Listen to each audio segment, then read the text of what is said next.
trend kwanza kwa nini? Gumzo la habari. Husika tunakutana hapa mimi na wewe kuzungumza yale ambayo yapo kwenye jamii na yale ambayo yanatusibu, lakini yale ambayo pia tunatarajia kuyaweka sawa. Hili ni Gumzo ndani ya Good Morning Arise. Mimi ni Samson Kesi, kijana madhabahu Mr. Samfact. Ninakualika kwa moyo mkunjufu na wa dhati sana kukualika katika eneo hili nyeti ambalo linazungumzia mambo mengi sana ya kijamii, kiuchumi, kisiasa na yale mengine, masuala mengine ya kibiashara, lakini lengo na nia ni kuwezana kuwekana sawa na kuwekana katika mstari ulio sahihi ili kuhakikisha elimu unayopata ndani ya Gumzo inaenda kuwa chachu ya kubadilisha mambo mengi kadhaa ndani ya jamii yako, familia, ndugu, hata wale ambao unawazunguka. Kuwapa elimu unayopata ndani ya Gumzo ni jambo la muhimu sana. Nami nitajamala zaidi kuungana na na afisa kutoka Jeshi la Zimamoto Clemence Ngalawa. Yeye anatoka Jeshi la Zimamoto pale Ilala. Lengo na nia hii leo tunazungumzia swala zima la tahadhari wakati wa majanga ya moto, kinga na tahadhari kwenye majanga ya moto. Karibu sana Bwana Clemence Koplo. Asante sana. Karibu sana. Nashukuru sana. Asante sana.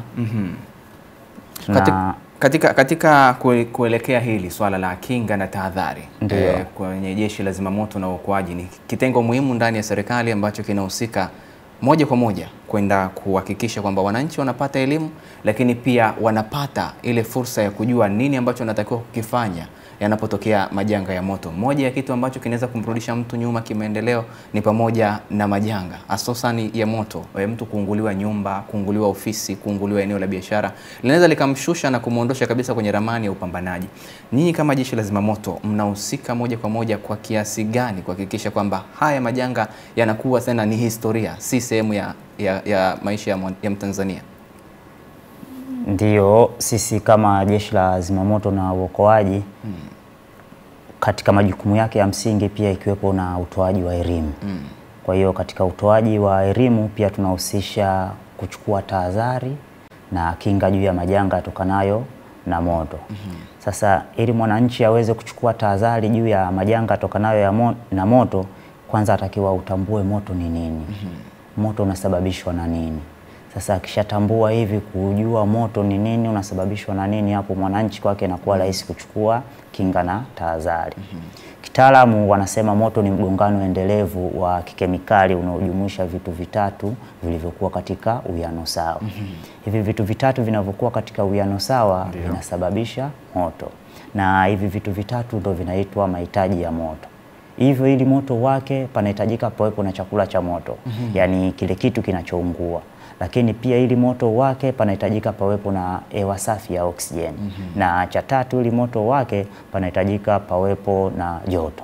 Hivi vitu vikiwa katika uwiano sawa, moto unatokea. Sasa baada ya kujua moto ni nini au vitu gani vinaweza vikasababisha moto, tunaenda kuangalia namna gani tunaweza tukachukua tahadhari ili kuepuka majanga yatokanayo na moto. Na katika uchukuaji wa hizi tahadhari na kinga juu ya majanga ya moto, kuna vitu ambavyo mwananchi au binadamu anatakiwa aangalie. Moto tunaupenda kwa sababu tunautumia katika matumizi tofauti tofauti, lakini pia moto ni hatari sana. Kwa hiyo yatupasa kuchukua tahadhari kubwa sana ili kuepuka majanga yatokanayo na moto. Moja ya tahadhari ambayo tunatakiwa kuchukua ili kuepuka majanga ya moto ni kwanza kuto kuruhusu watoto kuchezea vitu ambavyo vinaweza vikasababisha moto. Aidha viberiti, aidha mishumaa, aidha gesi. Lakini pia vile vile tahadhari ambayo unaweza ukachukua ili kuepuka majanga haya ya moto, kuto kuwasha vitu ambavyo vinaweza vikasababisha moto ndani alafu wewe ukatoka nje. Aidha mtu amewasha feni, lakini yeye ile feni kwa muda ule amewasha afu ametoka nje, hamna mtu anayetumia. Ameiwasha tu na ameiacha inafanya kazi. Kwa hivyo ni vitu pia vya kuepuka. Lakini pia na matumizi sahihi ya nishati safi. Namna gani unaweza ukatumia nishati yako safi kwa usahihi ili uweze kuepuka majanga ya moto. Lakini pia moto unaweza ukasababishwa pia na uzembe. Aidha inaweza ikatokea ajali ikasababisha moto, lakini ukija kuifuatilia hii ajali sababu yake ni nini? Unaweza ukakuta mwenye chombo cha usafiri ameamka asubuhi bila kufanya ukaguzi wa chombo chake. Aidha katika mfumo wa wiring mfumo wa umeme, lakini yawezekana katika mfumo wa mafuta, je, tenki yangu iko sawa sawa, haivujishi. Lakini tahadhari ziko nyingi sana za kuchukua juu ya majanga ya moto, na ikiwepo pia pamoja na matumizi ya miundombinu iliyokuwa sahihi ya umeme. Ndio. Na mifumo yake kwa ujumla. Je, mifumo ya umeme, wiring za umeme zikoje katika majumba, lakini pia halikadhalika katika vyombo vyetu vya usafiri.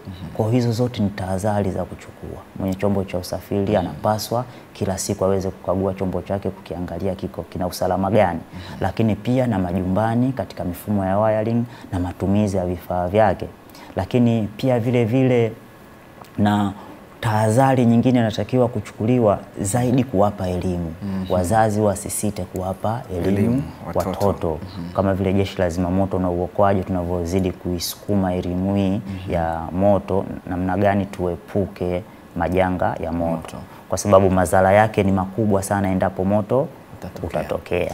Sasa tukibaki hapo hapo, Koplo Clemence Ngalawa, ni hatua zipi za msingi za kuchukua kwenye moto wakati hasa kwenye majengo? Hatua zipi za msingi za kuchukua za kuzuia moto katika majengo?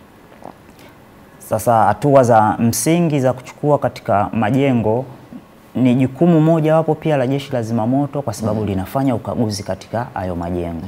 Kwa hiyo Jeshi la Zimamoto na Uokoaji tunapoenda kufanya ukaguzi katika yale majengo, tunawapa wale wamiliki hatua za msingi za kuchukua ili mradi kuepuka, na endapo litatokea basi tuweze kukabiliana nalo. Ndio. Hatua mojawapo ya kuchukua katika majengo ili kukabiliana na majanga ya moto ni kufunga vifaa vya kuzimia moto. Ndio. Lakini pia vile vile kufunga vifaa vya kuweza kung'amua moto. So kuna vifaa vina uwezo wa kung'amua moto. Ndio. Tena vinaanza kung'amua kwenye moshi. Moshi tu umetokea, kifaa kinaweza king'amua, inaitwa smoke detector. Lakini pia kuna alarm system itatupa taarifa. Kwa cha kwanza kufunga vifaa vya kuweza kung'amua moto, lakini pia na kuweza kuzima moto. Sasa hivi vifaa vya kuweza kuzima moto yawezekana vifaa ambavyo tayari vishafungwa kwenye jengo kabisa, kana kwamba moto ukitokea basi wenyewe utazimwa. Lakini pia kuna vifaa vya kuzimia moto wa awali ambavyo vinabebeka. Tunaita mitungi ya kuzimia moto wa awali, inabebeka. Kwa watu wawe na vile vifaa. Lakini kuwa na vile vifaa bado haijatosha. Wale wahusika pale wanatakiwa pia wapate elimu.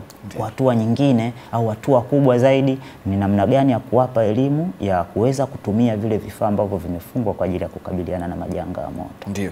Sasa tukibaki hapo hapo, mifumo mingi na mtazamaji atakuwa ni shahidi, ukaguzi wa ile mifumo ya moto ndani ya jengo ya uzimaji moto au ya kutoa taarifa, tunasema alarm detector, lakini smoke detector, ambazo zinatoa taarifa ya kile kinachoendelea ndani ya jengo, hasa inapotokea hali ya dharura ya kwamba jengo linaonyesha viashiria vya kutaka kuungua. Mnafanya ukaguzi mara ngapi? Kwa sababu tumewahi kushuhudia majengo ambayo yana vifaa hivyo na bado yakateketea, kwa sababu vifaa vile vimeshapitwa na muda, vingine vimesha expire, kama hiyo movable distinguisher zimesha expire, lakini mifumo yenyewe tayari haijafanywa tena check up baada ya kujengwa tu. Ilijengwa ikakaguliwa ikaonekana ndio iko sawa, lakini ufuatiliaji sasa hii mifumo bado umekuwa ni finyu kwenye Jeshi la Zimamoto kuhakikisha lina certified kwamba tumeshakagua kwa mwaka huu, tumekagua, tumewapa cheti cha ubora, tumeendelea na shughuli nyingine. Zoezi hili la ukaguzi wa hii mifumo kweli mwanzoni huko ilikuwa ina changamoto, lakini pia changamoto kubwa kwa muhusika kwamba unampa elimu lakini yeye kuipokea na kuikubali imekuwa kwake kidogo ni changamoto. Lakini sasa hivi wengi wao ni waelewa. Ndio.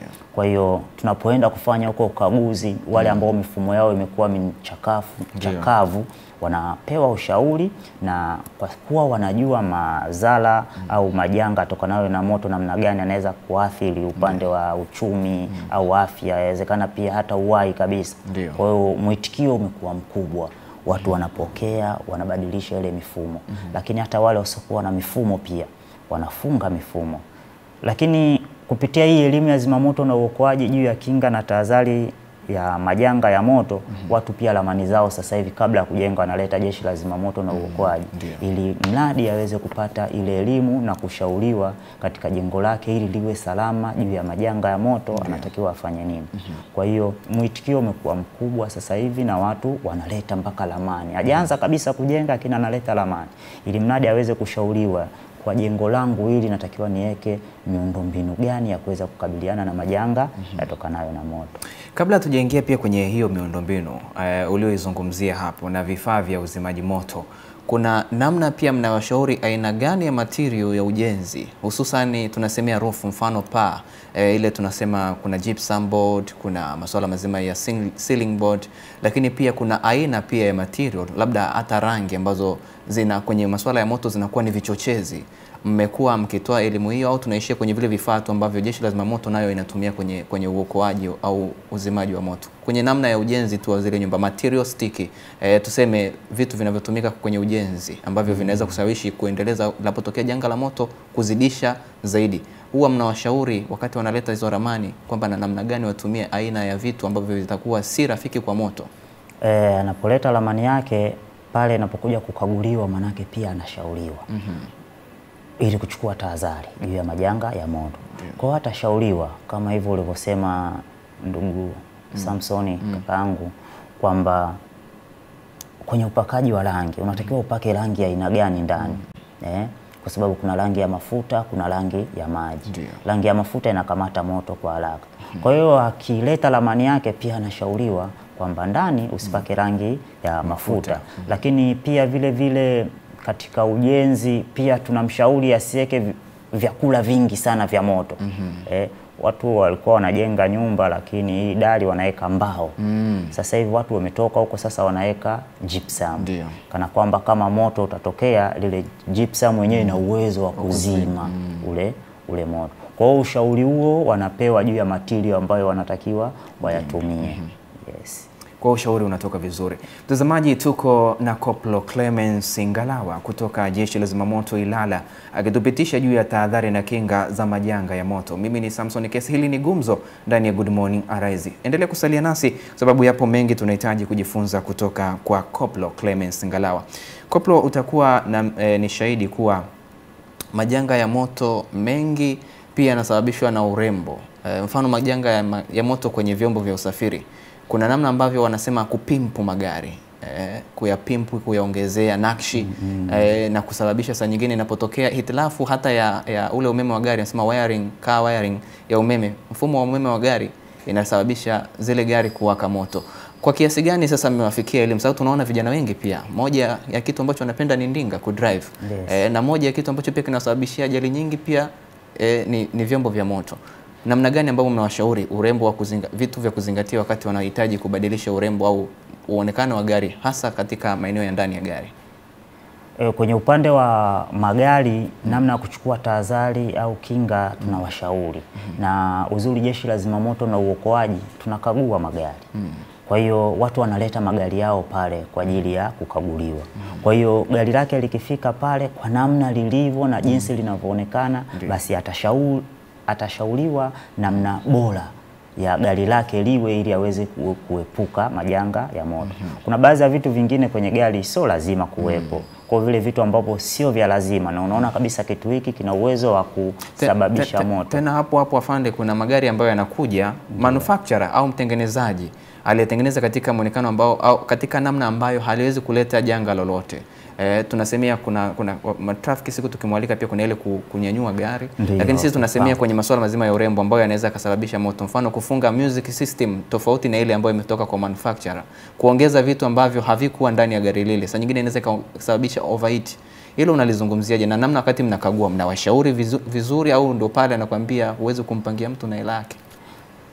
Kuwashauri tunawashauri. Na ili kuongezea vitu kama hujapata fundi mzuri hasa wa wiring, mifumo ya umeme kwenye magari, unaweza kusababisha majanga ya moto.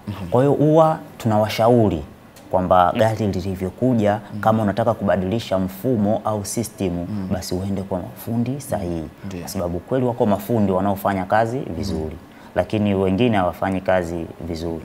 Kwa hiyo tunawashauri yani gari lake linapokuja pale tunawashauri kuongezea mifumo kwenye gari au kubadilisha mfumo. Watu sasa hivi wanabadilisha mfumo. Wanatoka kwenye mafuta saa nyingine kwenda kwenye gesi. Wanatoka kwenye mafuta kwenda kwenye gesi. Usalama wa gari unabaki ule ule au bado kuna hatari ya wao kulipukiwa na vyombo hivi? Au tumeshuhudia kuna magari yanawaka alikuwa anatembea na alikuwa na tatizo lolote? Alikuwa anatembea tu lenyewe moto umeanza. Kama fundi ya kufanya sawa sawa, uwezekano wa kupata hitilafu ya moto upo mkubwa sana. Kwa hiyo tunawashauri ni sawa sawa tu nyumba mtu anajenga alafu anamuita fundi kwa ajili ya kutengeneza kuweka wiring ya umeme. Sasa mafundi hawa wanatofautiana. Nenda sehemu husika. Ikiwezekana kwa watu wenye magari basi wafike TAMESA. TAMESA kwamba mafundi wa mawakala wa umeme. Mawakala wa umeme lakini pia ni mafundi wa serikali. Yes. Kwa hiyo asitumie fundi ambaye limradi tu ni fundi. Yes. Aende kwa fundi ambaye unaona kabisa huyu hata kama itatokea hitilafu na uwezo wa kurudi kwake. Ni sawa sawa kama kwa upande wa Jeshi la Zimamoto na Uokoaji kuna watu wamepewa vibali vya kuweza kujaza ile mitungi. Kana kwamba wewe ukijaza huko unakojua na ukinunua huko unakojua likitokea hakuna wa kumshika. Lakini ukienda kwa yule aliyepewa kibali ameidhinishwa, ikitokea lolote yule anacho cha kujibia. Yes. Kwa wao kubadilisha mifumo aidha kutoka kwenye mafuta kuja kwenye gesi. Labda mfumo wa kubadilisha system ya muziki. Wana uwezo wa kubadilisha, lakini je, unaenda kubadilisha wapi? Unaenda kubadilisha kwa fundi gani? Yes. Okay, hilo ndilo ambalo unapaswa kujua. Najua vijana wengi mnapenda kuendesha chombo kikiwa kiko vizuri kabisa, carpet kwenye dashboard na vitu vingine, lakini kumbuka pia kuna vitu ambavyo vinaweza kusababisha overheat au kuongeza joto la gari kiasi cha kupelekea gari lako kulipuka au kuwaka moto. Huku wakati unaendelea kufurahia namna ya kung'arisha ndinga yako, angalia pia na usalama. Inaweza kuwa unaweza kusababisha moto ndani ya kifaa chako cha usafiri. Tukielekea kwenye jambo lingine, tunaamini kuna aina za moto, yani iko kwenye madaraja. Ndio. Ni namna gani sasa na aina gani za mafunzo zinatolewa kwa umma kufuata na kuhusu tahadhari ya moto kulingana na mioto inayotokea? Madaraja ya moto yapo na katika elimu tunazoendelea kutoa juu ya kuchukua tahadhari na kinga huwa tunawaeleza haya madaraja ya moto. Ambayo ukifahamu madaraja ya moto yatakusaidia kutambua kwamba moto aina fulani unatumia kifaa fulani. Na kizima moto haya madaraja yako 5. Ndio tueleze sasa hapo mtazamaji apate kujua. Tuna madaraja 5 ambayo tuna daraja A. Daraja A ni mioto yote inayotokana na mimea. Daraja hili utaona kinachoungua kimetokana na mmea. Aidha inawezekana ikawa mbao, karatasi, maboksi, lakini inawezekana ikawa nguo au nafaka au plastiki. Chochote kile kilichotokana na mmea, mioto hiyo imewekwa katika daraja A. Na moto huu kizimia chake sahihi ni maji. Unatumia maji na kwenda kufanya cooling. Au unaweza ukatumia dry powder ambao ni unga mkavu. Lakini kwa daraja hili umekosa maji, umekosa dry powder, una uwezo pia kuzima kwa kutumia mchanga. Lakini pia tuna daraja B ambao ni daraja B. Hii daraja B tunazungumzia vimiminika viwakavyo. Hizi flammable liquid, maana tunazungumzia petroli, diesel pamoja na kerosene, yani mafuta ya taa. Sasa daraja hili huwezi kuzima kwa kutumia maji. Kwa sababu kwanza kwenye maji kuna hewa ya oxygen. Kwa ukitumia maji kuzima daraja hili la vimiminika viwakavyo unaongeza hitaji la hewa. Lakini pia density ya maji na mafuta, density ya maji ni kubwa sana. Kwa hiyo ukitumia maji yataenda chini. Ukiwa umeongeza pia oxygen na gesi, mafuta akawa yanaendelea kuungua. Kwa hiyo daraja hili kizimia chake sahihi ni foam compound yenye iko misili ya povu. Umekosa foam, daraja hili pia tunaweza tukazima kwa kutumia dry powder. Lakini tuna daraja la 3 ambao ni daraja C. Daraja C ni mioto ya gesi. Maana hapa pia tutazungumzia hii nishati safi, LPG, liquid petroleum gas. Daraja hili utaona kinachoungua ni gesi. Kwa daraja hili tunazima kwa kutumia fire blanket. Kwa kutumia fire blanket unaenda unafunika pale, moto huo utazima. Hapo maji wala mchanga haihusiki kabisa. Kwenye daraja C utumii maji kabisa. Lakini daraja C una uwezo wa kutumia pia mchanga. Kwa sababu daraja C unatumia fire blanket, unatumia dry powder. Sasa dry powder ni mbadala wa mchanga. Yes. Lakini pia daraja hili C una uwezo wa kuzima pia kwa kutumia hewa ya ukaa ambao ni carbon dioxide. Yes. Na daraja la 4 ni daraja D. Daraja D ni vitu vigumu vyenye asili ya madini ya chuma. Mfano bati, gari. Yaani vile vitu vitatu vikiwa katika uwiano sawa, chuma kinaungua, bati linaungua. Daraja hili huwa tunazima kwa kutumia dry powder. Ndio. Yes. Lakini kwa kutumia maji unaweza ukazima daraja hili kwa kutumia mtambo, kwamba uko na gari, mmejihakikishia usalama wenu, mmesimama mbali, basi mna uwezo wa kufanya cooling. Lakini ukiwa jirani ni vyema kutumia dry powder, kwa sababu ukitumia maji kuna madhara yanaweza katokea. Chuma kikipata joto la kutosha kina tabia kutanuka na kusinya. Kwa unaweza ukamwagia maji, kile chuma kikakatika, kikakuletea madhara. Lakini pia vile vile unaweza ukamwagia maji ule mvuke tena ukarudi kwako kwa kubabua. Kwa daraja hili tunazima kwa kutumia dry powder. Na daraja la mwisho kabisa ni mafuta ya kupikia. Mafuta ya kupikia daraja hili maana tunaona kabisa kwamba kama ni mafuta ya kupikia tunaona kabisa jikoni. Ndio. Lakini tukizungumzia kule gesi tunaona kabisa jikoni. Sasa ndio pale tunaposema kwenye ramani, wanapokuja kuleta ramani zao bado tunawashauri bwana tusipake rangi ya mafuta, kwa sababu moto unaweza ukaanza jikoni kidogo, ndio ukasambaa nyumbani, ukakamata kwenye ukuta. Kwa daraja hili ambao ni mafuta ya kupikia tunazima kwa kutumia fire blanket kwa kufunika, lakini pia daraja hili tunazima kwa kutumia hewa ya ukaa. Lakini pia daraja hili tunazima kwa kutumia na mafuta unayozungumzia ya kupikia, Koplo Clemens, ni mafuta haya ya kula au ni yale ya mafuta ya taa kwa ajili ya kuwashia majiko yanayopikia kutumia nishati hiyo? Mafuta haya ya kupikia ya kula kabisa. Haya korie, alizeti. Sawa. Yale yanawaka. Yale mafuta ukiweka jikoni, ndio, ili moto wake unahitaji vitu vitatu. Ndio. Sasa mafuta ukishaweka jikoni, umeweka sufuria yako jikoni unataka kupika, umeweka mafuta yale ndio chakula katika yale mahitaji. Mafuta ni chakula. Lakini hitaji la pili tunaona tayari ushaweka jikoni, maana kuna joto pale tayari. Sasa linahitajika hitaji moja tu ili moto uweze kuwaka, ambao ni hewa ya oxygen. Sasa kuna mifano hai ambayo watu imewatokea kwamba ameweka mafuta jikoni, sufuria ameweka mafuta, labda anaandaa kitunguu au nyanya. Mafuta yale yamepata joto la kutosha. Wakati anaweka kile kitunguu au nyanya, na kwenye kitunguu kuna majimaji au kwenye nyanya kuna majimaji, unakuta moto kidogo unakuja kwenye sufuria ndani. Sasa ule moto mdogo, kwa sababu yale mahitaji yenyewe ni madogo, na umeweka mle moto umetokea kwa sababu kwenye majimaji kuna oxygen, hewa ya oxygen. Ulikuwa unasema sayansi hiyo itakusaidia nini kujua madaraja ya moto? Mwalimu anachosha, mwalimu wa sayansi anatuzumbua. Nadhani sasa umeanza kuona umuhimu wa kujifunza madaraja ya moto. Somo la sayansi limekukaa vizuri hapo ulipo mtazamaji, na umeona faida yake kwamba kuna madaraja ya moto na namna ya kuzima. Moto wa petroli na diesel huwezi kuuzima kwa maji. Maji ni mazito, yatashuka chini, atauacha moto ukiendelea kuwaka. Lakini pia umeona hapo mafuta ya kupikia nayo inaweza kuwa ni chanzo kikubwa cha kusababisha mlipuko ndani. Huyu ni Koplo Clemens kutoka Jeshi la Zimamoto Ilala. Mimi ni Samson Kesi, na tunatawekea mwishoni. Afande, nataka uniweke sawa. Naam. Ni vigezo vipi mnatumia kupima hatari ya moto katika maeneo tofauti? Vigezo vipi? Yaani huu moto ni hatari, huu sio hatari. Mnatumia vigezo vipi? Tukio la moto linapotokea, tukipata taarifa moja kwa moja tunaenda kwenye tukio. Sasa tukishafika kwenye hilo tukio husika, hatari kwanza, tukio la moto lolote ni hatari. Kwa sababu pale kwanza inazaliwa hewa chafu. Ndio. Na hewa chafu kiafya sio nzuri. Ndio. Kwa hiyo moto wote ule ni hatari, lakini sasa kupima kwenye hali ya hatari yake ni kubwa kwa kiasi gani, nini kinaungua. Ndio. Nini kinaungua. Yawezekana moto umetokea lakini mbao ndo zinaungua. Lakini moto umetokea mafuta ndo yanaungua. Kwa kuna utofauti wa namna ya kuelekea moto husika. Namna kuelekea ule moto. Kwamba tunaona kabisa ile pale tanki lile limeanguka na lile tanki pale linawaka. Manake ile ni flammable, kwamba linaweza likalipuka. Sasa namna ya kupima, asilimia kubwa sana tunaangalia nini kinaungua, lakini mioto yote ni hatari. Ndio. Okay, tukitamatisha, ni faida gani hasa sasa za kuwa na mipango ya dharura wa kukabiliana na majanga ya moto? Kuna faida gani ya kuwa na mipango ya dharura?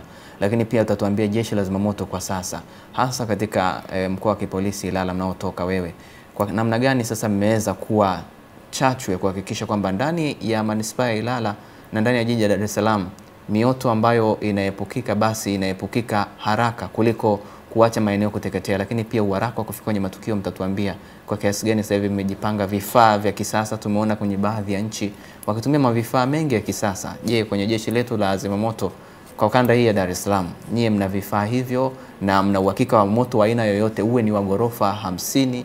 Tusahau tunaelekea kwenye nchi kujengeka zaidi. Tunaona Dodoma majengo ya serikali yakijengwa, mengine ni marefu kuliko hata yaliyoko Dar es Salaam. Je, mmejipangaje kuhakikisha kwamba mioto hiyo yote inafikiwa, hata ikitokea ghorofa ya 50 tuone ile ya kupandisha ndoo juu au kutafuta mbadala mwingine wa kufikisha maji kwa pipe, lakini kuna helikopta? Je, utatuambia hapa. Kwa upande wetu jeshi la zimamoto na uokoaji Ilala tumejipanga kukabiliana na majanga tokanayo na moto. Ndiyo. Lakini pia pamoja na maokozi. Sasa kujipanga kwake manake tunapata nguvu kutoka kwa serikali. Ndiyo. Lakini pia ikiwepo na kamishina wetu. Kwa hiyo vifaa vipo vya kutosha. Ndiyo. Tuna magari pale, tuna gari la ngazi ambalo lina uwezo wa kuzima ghorofa kadhaa. Kwa hiyo na namna ya kuweza namna gani kwamba tunaweza tukafanya matukio ya moto yakapungua katika mkoa wa Kizimamoto Ilala. Njia mojawapo tunayotumia ni elimu. Ndiyo. Na hii elimu tunatumia njia tofauti tofauti, ikiwepo pamoja na nyinyi wenyewe hapa ndugu zetu. Ndiyo. Arise and Shine. Ndiyo. Manake elimu inafika kupitia nyinyi. Sasa watu wanachukua tahadhari kwa sababu kila siku wanaona majanga ya moto namna gani yanavyoweza kuathiri maisha ya watu. Kwa hiyo elimu tunaotoa kupitia vyombo vyetu hivi vya habari, lakini pia kwa mkoa wa Kizimamoto Ilala kila kata kuna askari ambao askari shughuli zao huko ni kutoa elimu pamoja na kufanya ukaguzi. Kutoa elimu pamoja na kufanya ukaguzi. Kwa njia hii ya kutoa elimu pamoja na kufanya ukaguzi tunafanya kupelekea majanga ya moto kupungua. Lakini faida ziko nyingi sana. Kuna faida na kuna hasara. Usipozingatia janga la moto likitokea manake unapata hasara. Lakini faida zipo ukizingatia. Faida mojawapo iliyokuwepo kwamba uchumi wetu unazidi kuwa imara. Yasipotokea majanga ya moto uchumi wetu unazidi kuwa imara. So majanga ya moto yakitokea majengo yanateketea, watu wanapoteza mali, watu wanapoteza uhai. Kwa faida mojawapo kubwa, uchumi unazidi kuwa imara. Kwa sababu mali haziteketei. Mfanyabiashara akiunguliwa amerudi nyuma sana. Lakini asipounguliwa yeye atazidi uchumi wake kuendelea kuwa imara. Faida zingine nyingi sana tunazozipata kupitia elimu yetu hii ya zimamoto au namna gani majanga ya moto asipotokea. Nguvu kazi. Nguvu kazi. Mioto inatokea mashuleni, unakuta miundombinu ya shule inateketea, lakini pia na baadhi ya wanafunzi nao vile vile. Maajali yanatokea yanasababisha moto, watu wanateketea. Kwa pale watu wanapokufa manake nguvu kazi pia inapotea. Kwa tunavotoa hii elimu faida yake kwamba tunaendelea kuwa na nguvu kazi ya kutosha. Kuna swali ambalo utakomelea, faida ndo hizo umezitaja za mpango wa dharura kukabiliana na majanga. Jambo la mwisho la kumwachia mtazamaji wa Good Morning Arise lakini mfuatiliaji wa Gumzo, nini ambacho unaweza kumwachia cha muhimu ambacho anapaswa kukifahamu hasa katika mioto? Cha muhimu na kikubwa tu nimwambie jeshi la zimamoto na uokoaji, piga 114, okoa maisha na mali. Wasisite wanapoona majanga ya moto, liwe lako lisiwe lako, basi piga 114 kwa ajili ya kuweza kusaidia. Ukitoa taarifa wewe, kesho mtu anaweza akatoa taarifa kwa ajili yako. Aidha ikawa kwa ajili ya maokozi au kwa ajili ya uzimaji moto. Naamini umefahamu mengi mazuri kutoka kwa Koplo Clemence Ngalawa kutoka jeshi la zimamoto Ilala, ambaye alikuwa tanabaisha tahadhari na kinga za majanga ya moto hususani kwenye majengo, lakini pia tumeangalia vifaa vya usafiri na umepata kujua madaraja ya moto, unauzima moto upi kwa namna gani.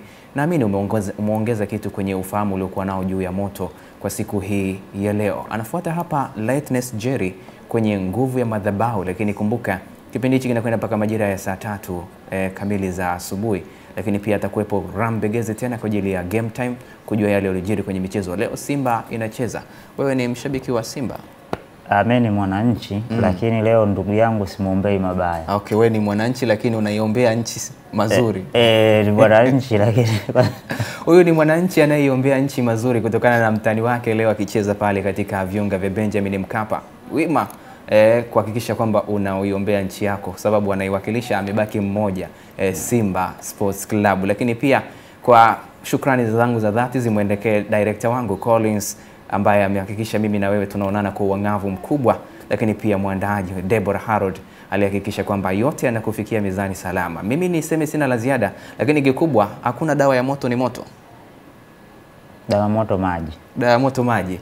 Hiyo umesikia kutoka kwa Koplo Clemens Ngalawa akikwambia dawa moto ni maji, sio dawa ya moto ni moto. Angalia na aina ya moto unaoelekea. Lakini kikubwa pia biashara yoyote ni nzuri ukihadithiwa. Kila biashara ina faida ukihadithiwa.